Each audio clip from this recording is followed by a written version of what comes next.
दोस्तों नमस्कार। मेरे YouTube चैनल कल्याण पथ में आप सब लोगों का बहुत बहुत स्वागत है, अभिनंदन है।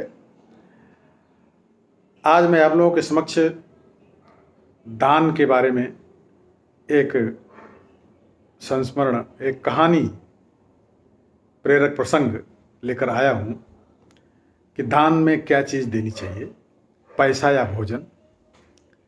तो दोस्तों, एक समय की बात है, एक बार एक गरीब आदमी एक सेठ के पास जाता है और भोजन के लिए सहायता मांगता है।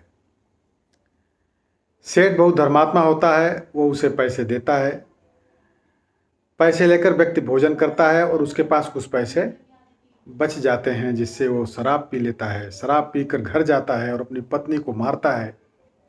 पत्नी दुखी होकर अपने 2 बच्चों के साथ तालाब में कूदकर आत्महत्या कर लेती है। कुछ समय बाद उस सेठ की भी असाध्य रोग से मृत्यु हो जाती है। मरने के बाद सेठ जब ऊपर जाता है तब यमराज बोलते हैं कि इसको नरक में फेंक दो। सेठ यह सुनकर यमराज से कहता है कि आपसे एक गलती हुई है। मैंने तो कभी कोई पाप किया ही नहीं, बल्कि जब भी कोई मेरे पास आया है मैंने उसकी हमेशा मदद की है। इसलिए मुझे एक बार भगवान से मिला दो। तब यमराज उसे बोलते हैं कि हमारे यहाँ तो कोई गलती की कोई संभावना ही नहीं है, एकदम हिसाब एक्यूरेट रहता है। गलतियां तो तुम लोग ही करते हो। पर सेठ के बहुत कहने पर यमराज उसे भगवान के समक्ष पेश करते हैं। भगवान के सामने जाकर यमराज वो सेठ बोलता है कि प्रभु, मैंने तो कभी कोई पाप किया ही नहीं, तो मुझे नरक क्यों दिया जा रहा है।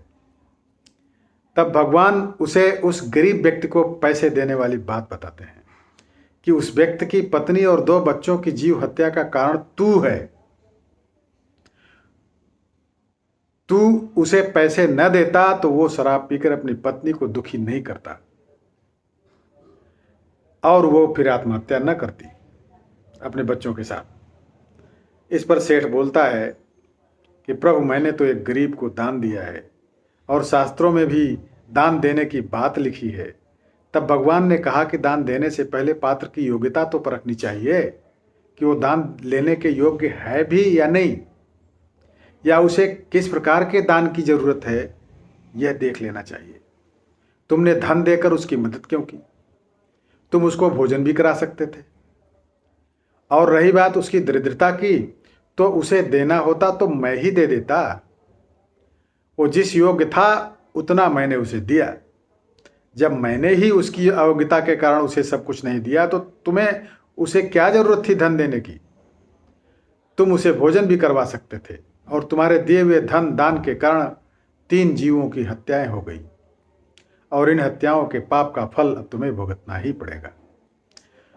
तो दोस्तों, कहने का तात्पर्य यह है कि दान देना बुरी बात नहीं, लेकिन देने से पहले ये परख लें कि आप जो दान कर रहे हैं उसका उपयोग किसी पाप कर्म में तो नहीं हो रहा है।